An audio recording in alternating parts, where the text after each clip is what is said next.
Welcome to Screw the Commute, the entrepreneurial podcast dedicated to getting you out of the car and into the money. With your host, lifelong entrepreneur and multimillionaire, Tom Antion. Hey everybody, it's Tom here with episode 101 of Screw the Commute podcast. I got Rick Raddatz here, and this guy is a brilliant internet pioneer who built businesses that allow him now to pursue his real passions. You're going to hear about that. This is a very unique guest. We don't have guys like this on too often. Last episode was our special edition of our 100th episode, and it was the leadership principles that based on the eulogy I did for my dad in the year 2000. I mean, they just poured out of me. And many people said I should have made a keynote speech out of it, except I start crying every time when I think about it. So I didn't do that. So don't miss that episode, our 100th episode, when you get a chance. Our podcast app is now in the iTunes store. You can go to screwthecommute.com/app, and there's all kinds of instructions there. It'll do all kinds of cool things on your tablets and your cell phone, so you can take us with you. Now, we just rolled out our first channel on-demand TV, on Roku TV, the public speaking channel. We'll also be on Amazon Fire shortly, and I'll be rolling out channels on brutal self-defense and Protection Dogs Elite and internet marketing stuff, so watch for those coming up. Now, our sponsor is the Internet Marketing Training Center of Virginia, a distance learning school, which teaches legitimate techniques to make a great living either working for someone else or starting your own online business, or both. You can check that out at imtcva.org. And that'll also be in the show notes, like everything that we talk about today. And I don't want you to get robbed in you and your family's higher education quest. So be sure to watch the higher education webinar at screwthecommute.com. Click on webinars. And keep in mind, just because our school was in Virginia, it's distance learning, so you can be anywhere in the world and take classes. All right, let's get to our main event. Rick Raddatz is a bona fide internet pioneer. He's a political philosopher and a political activist. He began his career at Microsoft in the 90s. And then, starting in 2003, he launched four multi-million-dollar businesses. And I'm sure that I sent him some money to help them make them multi-million-dollar businesses over time in just 4 years. In 2007, Rick put his employees in charge of his business and became a full-time political philosopher, searching for a solution to our country's political divide. And I can say that, boy, he's got his work cut out for him, and he'll never have any problem being out of work in that line of work. That's for sure. So, Rick, are you ready to screw the commute? Yes. All right. Well, good. So bring us up to speed. I mean, this is very interesting because we don't do anything political on here, and it's dangerous to walk down the street and be political nowadays. Mm-hmm. So tell us what you're doing with that, and then we'll back it up to see talk about your jobs and your entrepreneurial journey and how you made those companies and all that. But what are you doing now? I haven't talked to anybody that's doing this stuff. Yeah, well, that's kind of why I'm doing it, is because back in 2006, I got frustrated by the political divide even back then. And I do have a degree in philosophy as well as computer science. But that's another thing you don't see every day right there. Yeah, the philosopher in me knew that our political divide is actually not a political problem. It's a philosophy problem, because we have these two different worldviews, as primary sources here in our divide, left and right, and they don't get along well together. No, that's an understatement. They clash and conflict, and nobody creditably has the solution. And so it was the lack of progress that made me think that maybe I could give it a shot and see what I could do. And when I began my effort, I didn't know what the breakthrough would be or where it would lead me, but where it led me eventually over the years, this is 12 years now I've been doing this. Wow.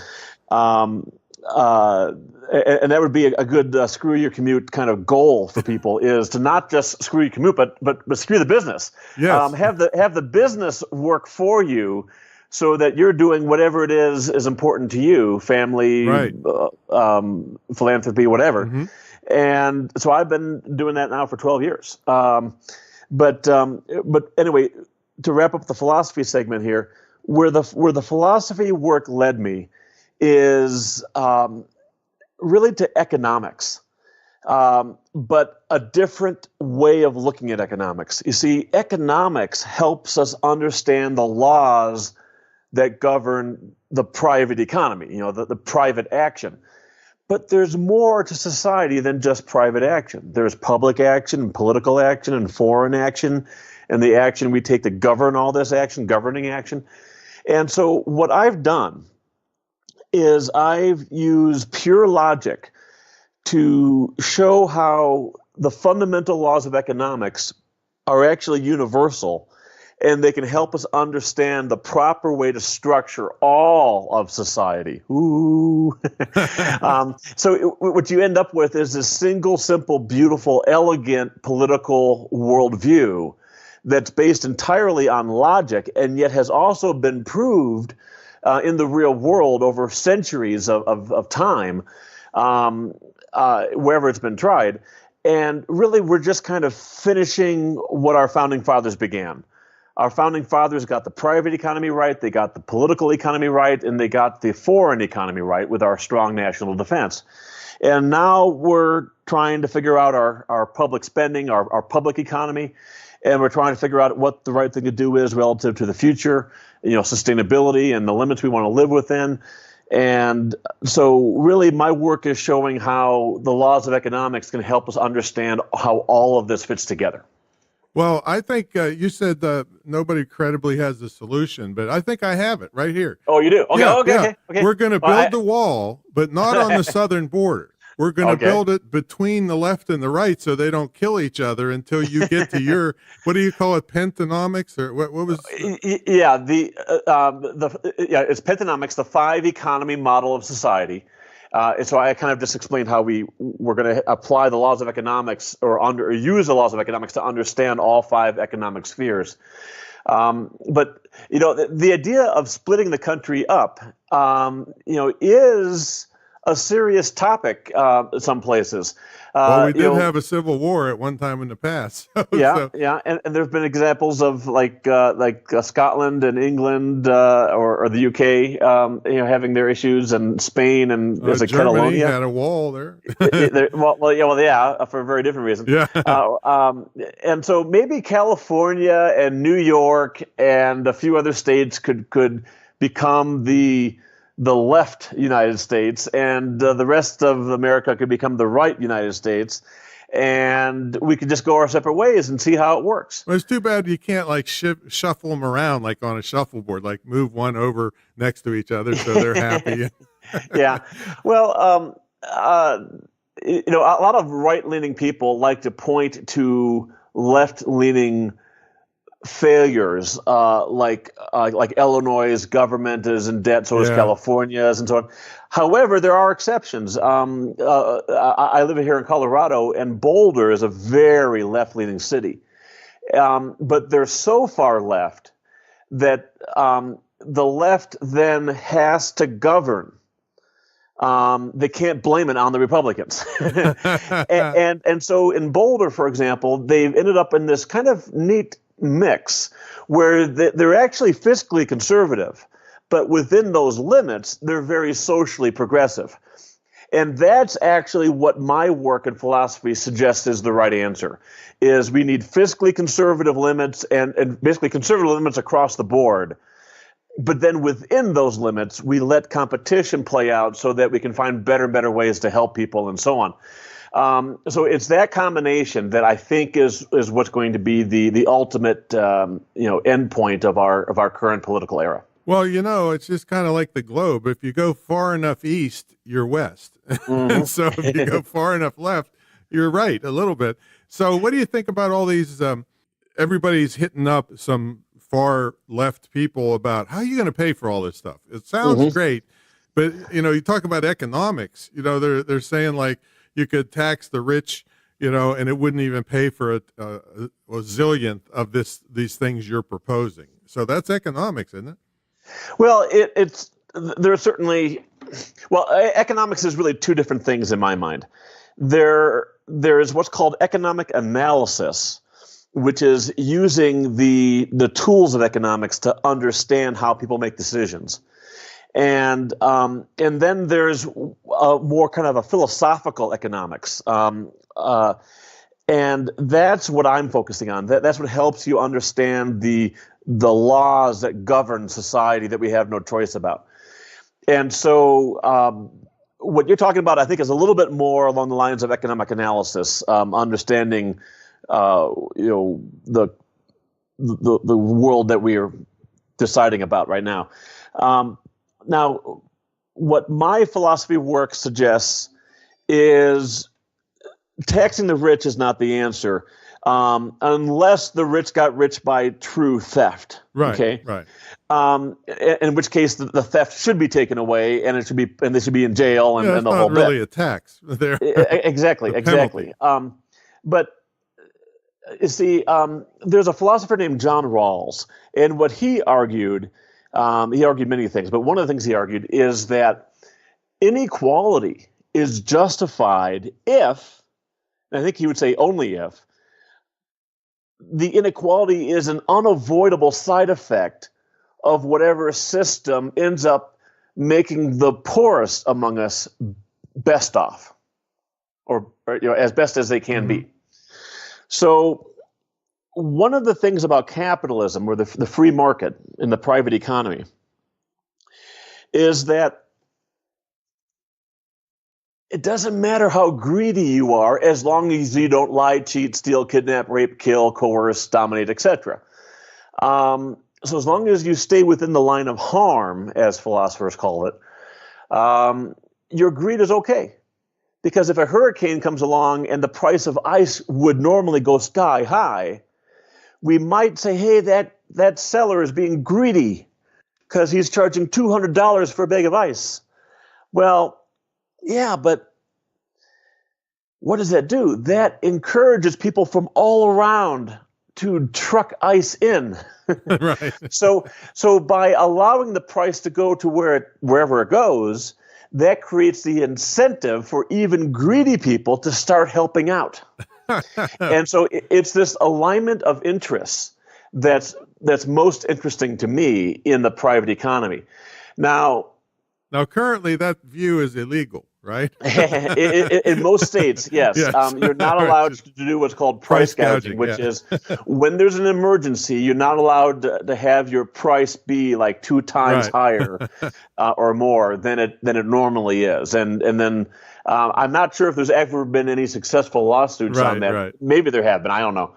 But my point is, if you want to accomplish that same goal some other way, like by keeping the price low, well, what's going to happen? The hurricane's going to come in, and all those goofy guys who want to watch the hurricane come in and drink beer, they're going to come in and buy ice to keep their beer cold. And if you're keeping the price low, they're going to buy up all the ice. And then when you come along and you need ice because your family needs to keep food cold, or your mother needs to keep her medicine cold, the ice isn't going to be there because you've artificially kept the price low, and the guys drinking beer on the beach have bought all of it already. Okay. And so if you wanted to do it by dictation, by dictating the price, you'd actually have to have an ice inquisitor staff who would stand in front of every store that sells ice. It'd be a jobs program. And they'd have to say, wait a minute, why are you buying ice? Is it to keep your beer cold, or is it for a good purpose like medicine or food? And, well, of course, everyone would say, oh, it's for my sick grandmother, Right. And so the inquisitor staff would have to not only ask the questions, they'd have to research the private lives of everyone. And we'd have a 7-year waiting period to get in front of a judge. Yeah. So the thing is, what's interesting about the free market is that greed is no longer a problem. We are accepting it as part of reality, and we are now incentivizing it to do good things. So in my model, and this is not new, I mean, this has been debated for centuries, but in my model, it's not greed that's good or bad. Greed is unavoidable. It's neither good or bad. It's just part of life. And so it's not greed as good or bad. It's aligning the incentives so that greedy people do good things. That's what's good. In other words, in my model, and many others, it's capitalism that's good. It makes sense to me. And you also laid out a good argument where beer drinkers rule the world. Yeah. And then I take it one step further, and I say that this dynamic could be put into place in all aspects of society. So right now, government spending, the incentives are all wrong. Politicians are rewarded for making promises that they can't deliver on, that are way too big, way too expensive. So you got to raise taxes to pay for them, and then they still spend more. No matter how much money they take in, they want to spend more. Right. Okay, which is really stealing from the future. And any program they create, they never ever kill. There's no incentive to kill a bad program. Even if you have a better idea, you can't kill the old program. You just end up with two government programs. Right. So what's interesting about my work here is that when you apply this model to government spending, what you end up with is a requirement to prioritize. You have to rank the budget from top to bottom. And when you do that, suddenly the competition becomes aligned. Everyone who has a good idea for government spending has to compete with every other idea for government spending in a prioritized budget. And the prioritized budget forces some things off the cliff. Now, every year, we'll be throwing away a better idea. Okay, as the competition improves, the prioritizing. And now there's only, and that might sound a little bit backwards. Why would you want to throw away a better and better idea every year? Well, the only good reason to do that is because you're funding even better ideas. And so what this is a structural reform that aligns incentives, and it forces government to become better and better every year at helping people. That, I say, is the proper way to pursue social justice. And it's compatible with a free market economy. In fact, the better the free market economy is, the more money you'll have and the less need you have. I mean, the less needy people there'll be because there's more opportunity for them. So, now, look, nothing's perfect. But our conceptual model can be perfect.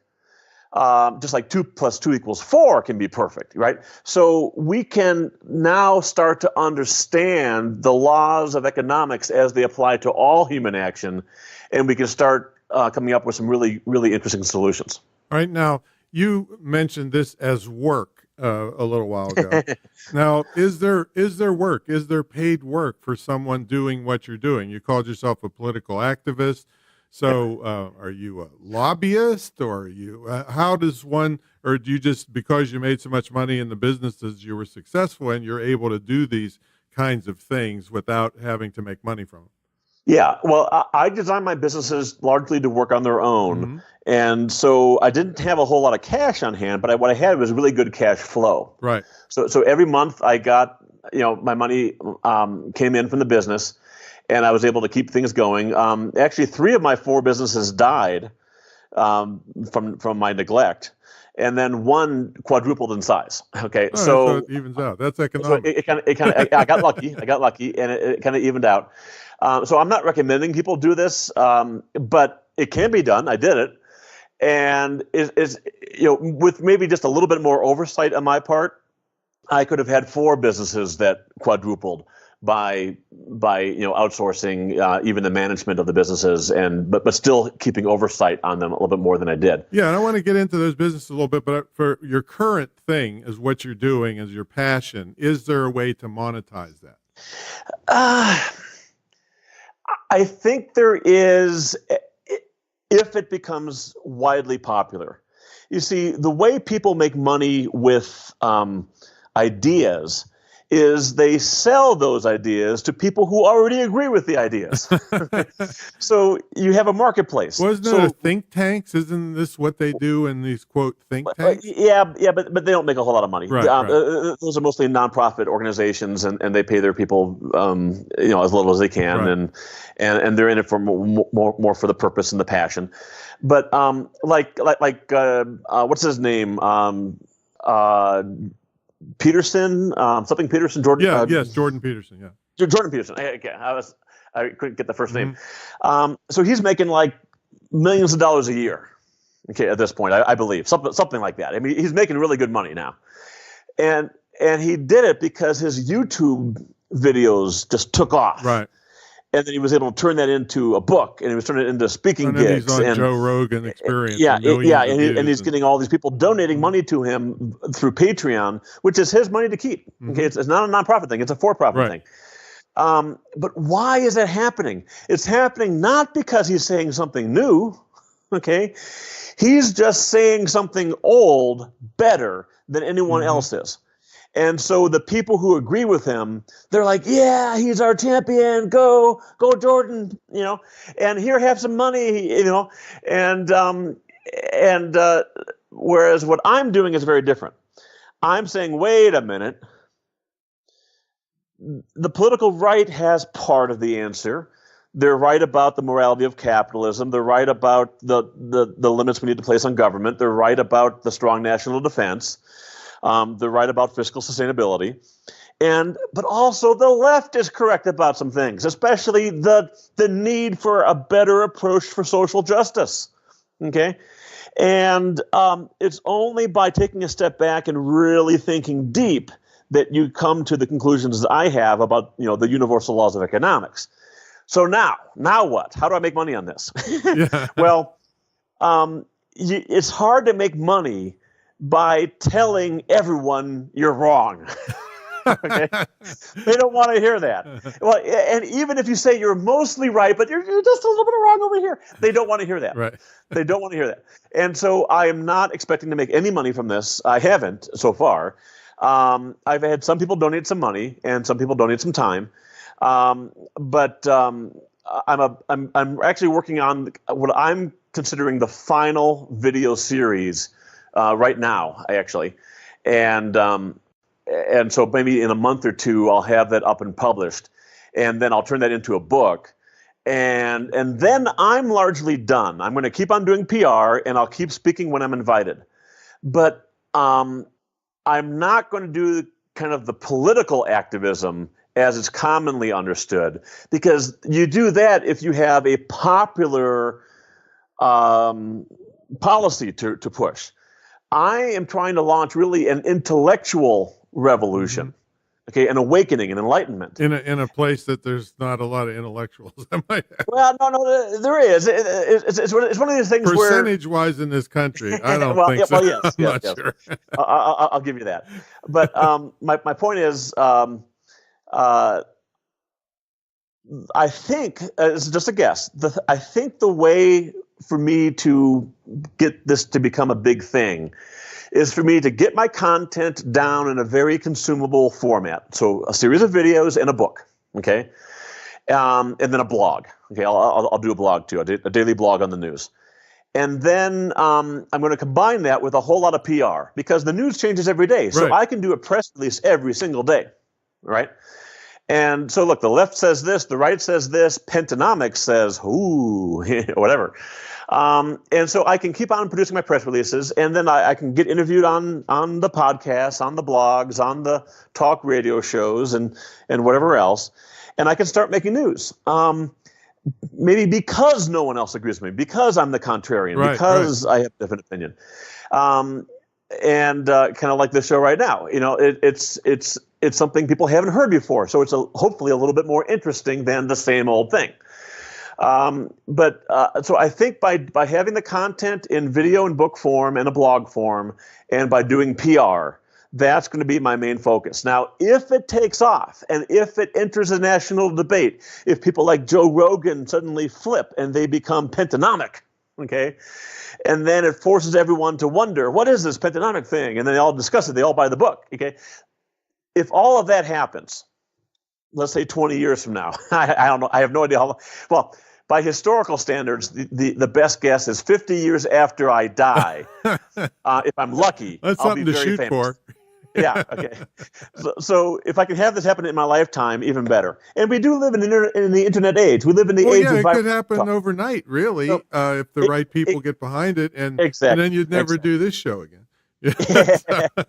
Sure, I will, Tom. All right, so For let's you, absolutely. let's take it back. Let's take it back to the early Microsoft days. And was that right out of college? Yeah, and in fact, they offered me a job as a sophomore, and I turned them down. Nice. Now, did you have any of these thoughts at that time of your life? Oh, well, about politics? Yes, politics, philosophy, the way the country's run. I was actually anti-entrepreneurial, and I was anti-political, or non-political. When I was 18, I actually told my dad that I would never be an entrepreneur because he was an entrepreneur. Okay. And I saw how hard he worked. And it was like, I don't want to work that hard, you know?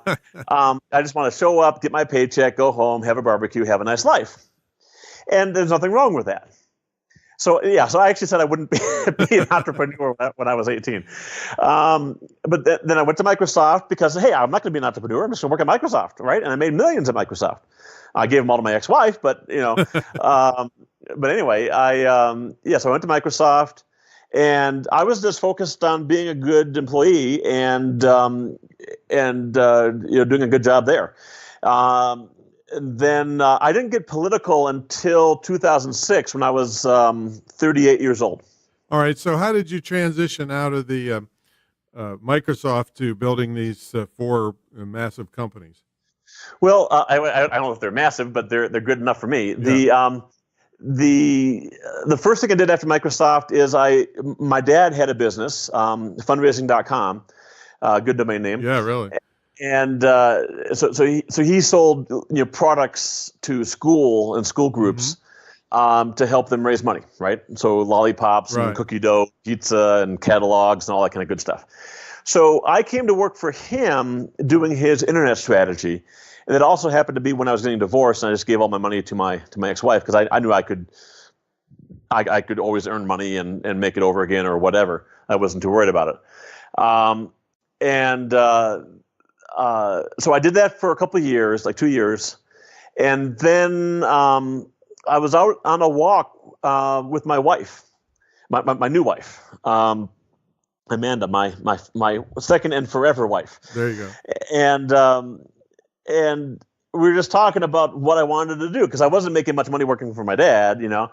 And she was actually the one who said it. She said, Rick, why don't you start a business? Wow. So she gets credit for all that. And I thought about it a little bit. And, at the time I was having a lot of painful discussions with my ex-wife because, we had kids and we had to keep on talking and planning things. So I came up with a business idea. I called it xtalk.com, the best way to talk to your ex. and what it was is it was a universal inbox for all of your communications with your ex-spouse. All right. So it combined email and voicemail all in one place. It was a universal inbox. And it was kind of cool because it had things like a psychology checker. See, in normal email, you might have a spell checker, but I had a psychology checker. So it would catch things like those common phrases you hear in a divorce, like "you money grubbing bitch," or whatever. So it would catch those kind of things and flag them for you. So you could kind of consider it alternate phrasing. And when you left a voicemail on the system, either person could pick up their voicemails. It'd be notified that they had a voicemail ready, but it wouldn't alert the other person for a half an hour. Okay, so that you could have a half hour to take back whatever goofy thing you said, right? Okay, the same for email. Email was delayed by half an hour. They give you a chance to take it back. And so I thought that was kind of a cool service, xtalk.com. Yeah. And so I at the time I was a Dan Kennedy Silver member.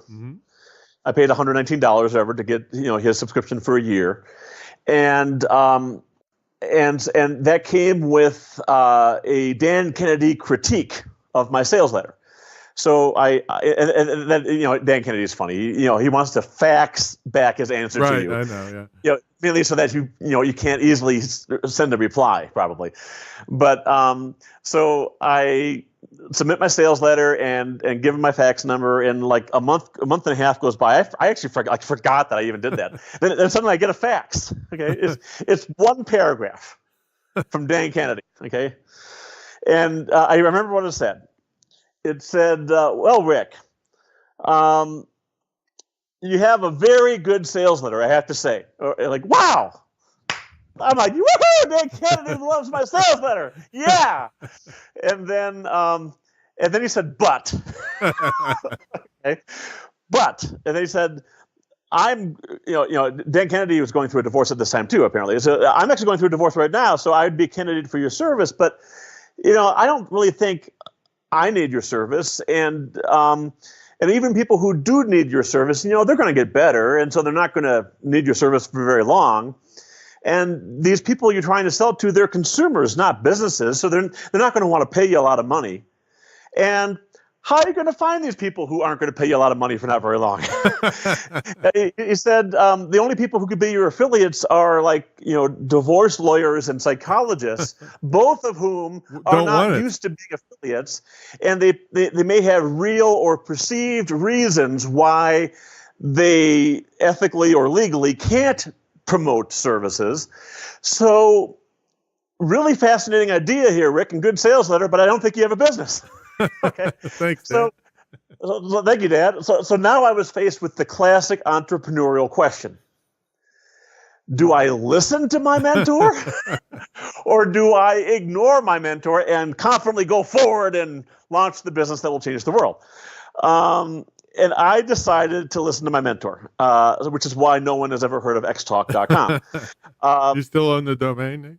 I still own the domain. There you go. In fact, back then, the security certificates, the SSL certificates, as they were then, were very expensive, and I didn't have any money. So for the last 10 years, when I've been billing people on my other services, I don't know if you ever noticed this, but the order page was actually on xtalk.com. No, I never noticed. Because I didn't want to spend the money. I'm a cheapster. I didn't want to spend the money for another SSL certificate. So anyway, and then once I had done that, I had to kind of keep on doing that. So I just kept doing that. But yeah. So then what happened is I was on because I was on Dan Kennedy's list. I was also on what's his name who did the systems seminar back in the day. Remember him? John Reed. Ken McCarthy. Oh no, Ken McCarthy. Yeah. Yeah. Okay. Not Ken MacArthur. He's a different guy. Right. Ken McCarthy. Yeah. So Ken McCarthy sent out an email. Saying the future of the web is voice testimonials. Oh, okay. And I'm thinking, for my sales page, I should have voice testimonials. That makes sense.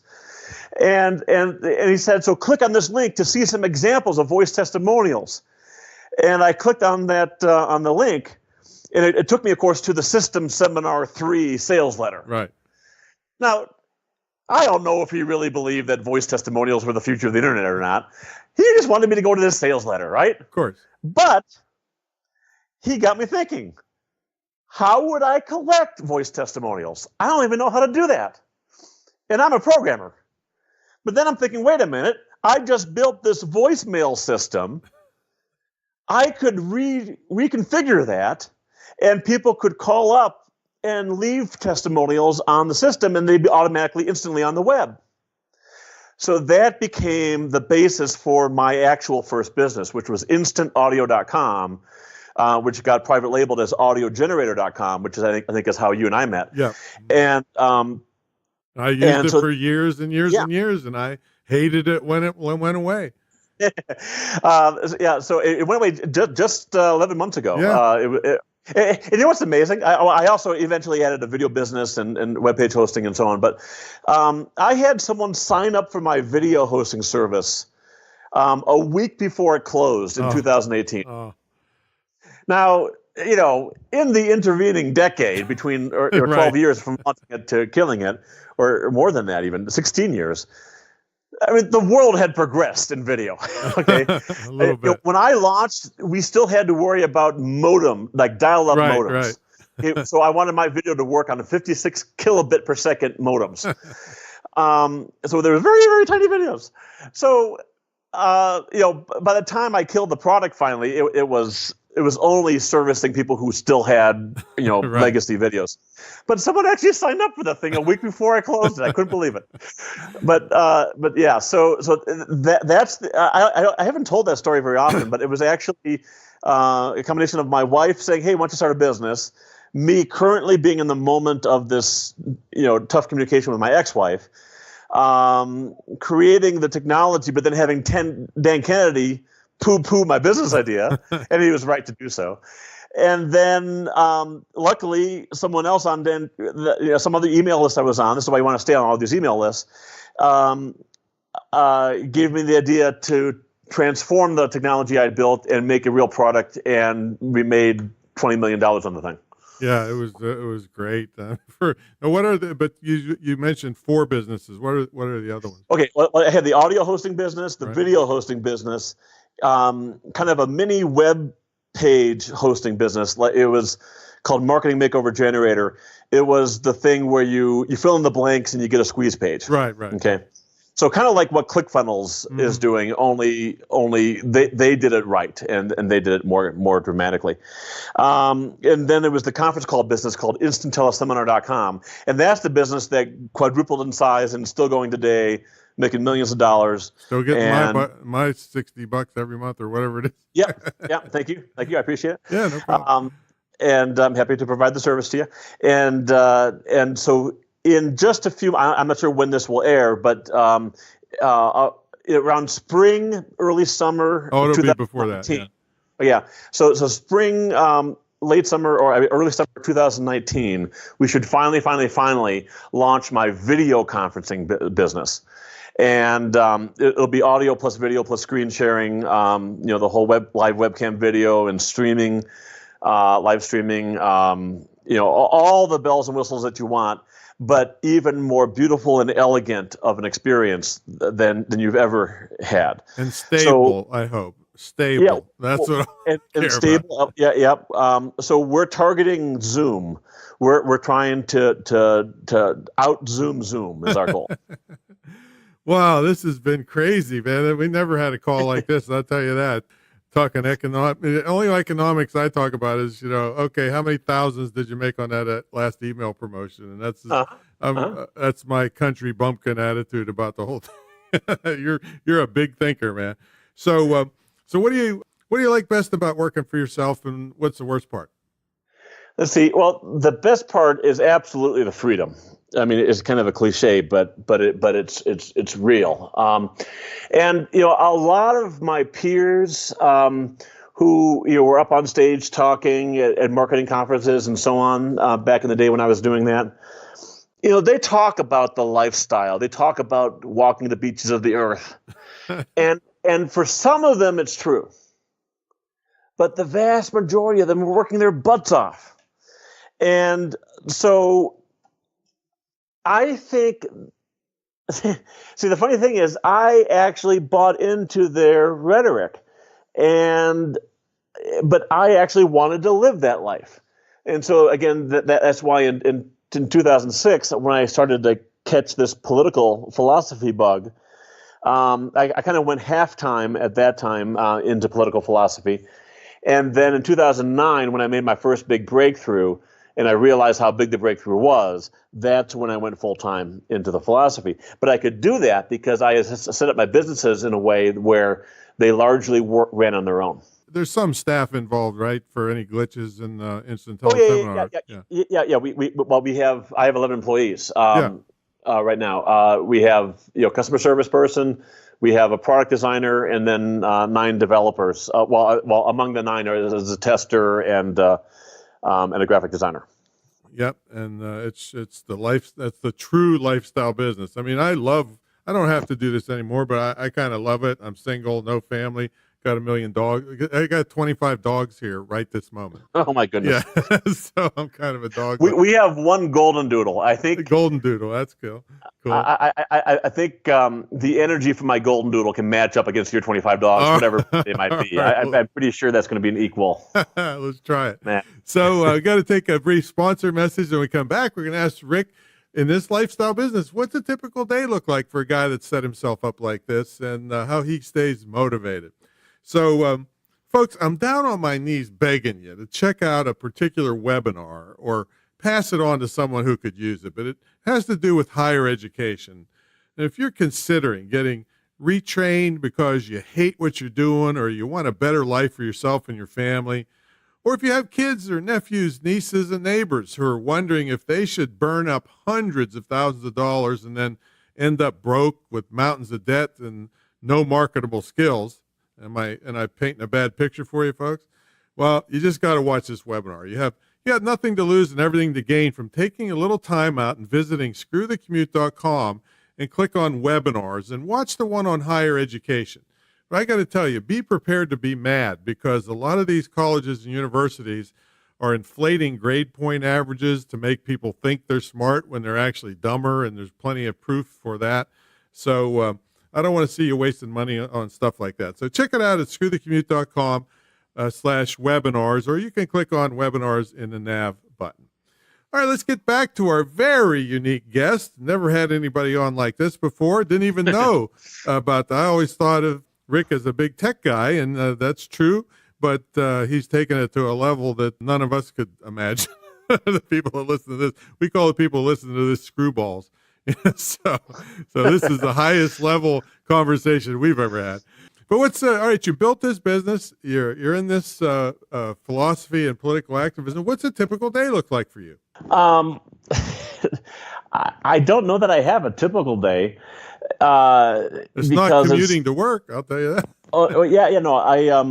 At various times in this effort, I've had an office, and there are some good things about an office. The thing I like about an office is it creates kind of a place for the team to gel as a team. Mm-hmm. But there's all kinds of money flying out the window when you have an office. First of all, there's the rent, but then there's all the equipment that you got to buy, and the insurance and the commitment for 3 years to have the office typically, and all that kind of stuff. And so like whenever I closed an office and went virtual, I always said I'm never going to have an office again. but I don't know. There are advantages both ways, and so I'm not going to say that there's one right answer there. But a typical day for me now, I get up whenever. You a night owl or early? I used to be back in my 20s maybe, but now I probably go to bed just shortly after my kids go to bed, around 9, 10, and so I wake up let's say 6 because I've had like 9 hours of sleep, right? So I'll get up and maybe I'll work on my philosophy a little bit. Maybe there's some little issue I was thinking about there. I'll kind of like lay in bed thinking about the philosophy often. Maybe I'll make some coffee with my Keurig, destroy the environment. Maybe I'll go in the hot tub. So like along about 9 o'clock, my employees arrive because they work in my basement. Or the two of them do. The development team is outsourced. The in-house is the product designer and the tech support guy. So I'll have my morning meeting with my development lead at 9:30, and that's about half an hour. And then I will discuss whatever designs the product designer had done the day before, and approve them or say, hey, do this differently or whatever. So we'll have that discussion. Is this working on this new project that you're Yeah. Okay. Yeah, new project is called Meetin.com, MEETN as in Nancy. Okay. And if you go to Meetin.com/Tom. All right. That's creative. I'll give you the Tom name, Tom. Yeah. If you go to Meetin.com/Tom, you'll pay twice the fee. Yeah, but if you go to Meetin.com/Tom, when it finally shows up, I don't know when it'll show up, but you can actually join Tom's meeting room there, and and all that kind of good stuff. So so then I'll now after that and I'll check in with my tech support guy, see what's going on, because there's always a flurry of pent up support each morning.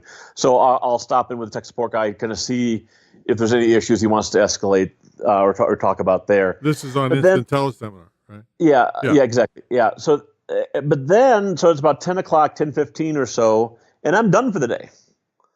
So the rest of the day is whatever I'm doing that day. So it could be watching Netflix. It could be the philosophy stuff. And or lunch with my wife pretty much every day, whatever. So, I mean, I'm not, I don't really have any hobbies because my hobby became my life purpose, my passion, exactly, the political philosophy.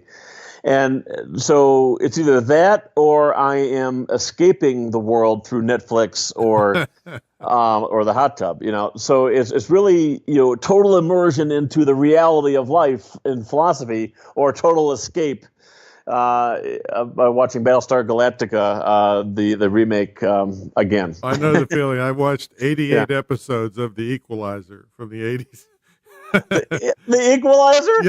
Well, I got it through Roku and then NBC on Roku, and then I watched 7 seasons of Burn Notice. I'm always for the underdog, So. Okay, all right. But tell them about Instant Teleseminar, how they can give you some money because so you can eat this week. Well, okay, look, if you want to do video conferences, then you want to use GoToMeeting or Zoom or whatever you want to do. But a lot of people don't want to do video because they have to get dressed up and they have to put on makeup or they have to just look good in front of the camera. Well, I talked somebody into it because all their people are real estate agents on the road. They're not going to stop and watch a video, but they can listen in while they're driving around. Exactly. So even in this age of video, there is a business need just to have an audio conference. Now, and we're actually, on audio right now. Exactly. Right. It's a good example. And so what Instant Teleseminar is basically a webinar platform for an audio conference. And so you can schedule events, you can have replays, you can have what we call autopilot, which is like an evergreen webinar where it constantly replays at a particular time or date or time, like every Tuesday at 3 o'clock. And so you can have your replays seem like live events. And it's a conference call system with a web entry as well. You can listen in or talk via the web, or you can listen in or talk via the phone. We do have slide sharing, so you can upload your slide deck and you can step through your slides if you want to. And you can record the event and replay the event and all that kind of good stuff. So it's everything you want in a webinar sales platform, but it's an audio conference based technology, not video. Now we are going to be launching the video. That's what the meeting room is, and we're calling it meeting because it's good for your small group team meetings, and it's good for your giant sales meetings, and anything in between. So it's we're going to try to corner the entire meeting market. We will see, but yeah. So if our service is very popular, especially with female consultants, because I'm not trying to be sexist here, but on average, it seems like the female consultants are the ones that they hate video. They worry about bad hair days. I mean, all that kind of stuff. Yeah, I get that. And I think guys just don't care as much. That's right. I mean, there's a whole lot of social dynamics in there that is kind of a feedback loop. But the point is, there's a need for the simplicity and the ease of use of an audio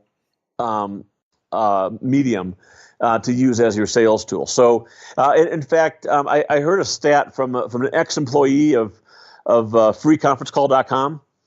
And they were telling me that your freeconferencecall.com added, or freeconference.com, or one of those guys, I don't know which one it was.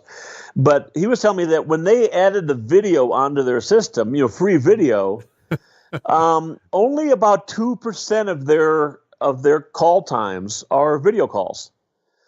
And so even though video gets all the attention and it's very dramatic and sexy and marketable and the whole thing. When people have a choice, they still stick with the audio just because it's easier. Yeah, and it's the only medium where you can learn and do stuff while you're doing something else. Yeah, it is very. You know what? We aren't marketing that enough. I thank you for that. I think that's a very important point. We have to add that to our sales pitch. Yeah, it's that when you listen to a podcast, a recording, or even a live event, you can do that if it's audio and drive or something else.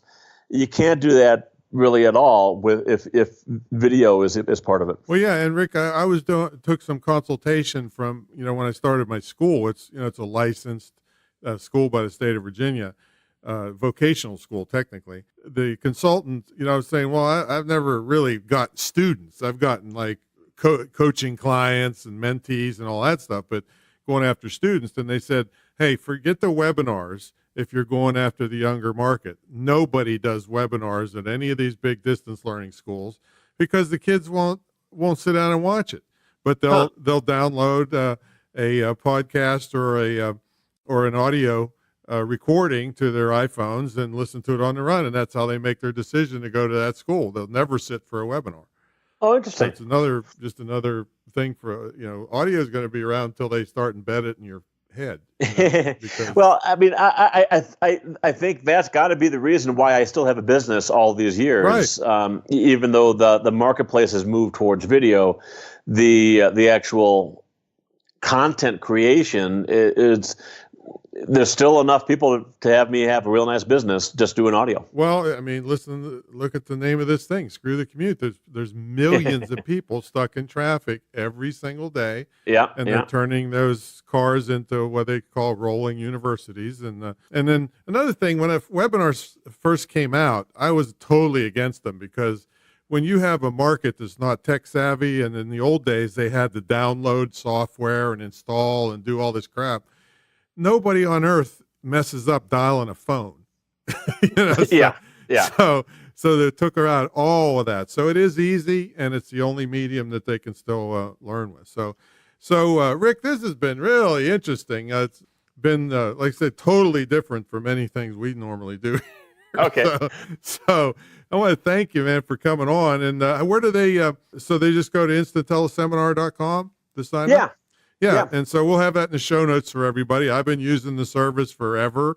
Hardly ever, I can't even remember a glitch, and their support staff takes care of anything, but I never had a glitch in all the years I've been using it. So we've actually only had one downtime, and it happened this week, Monday.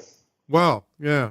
So in 12 years of operation, one, and you had to mention it now, didn't you? Thank you very much. We only one downtime in 12 years, and it happens to be this week.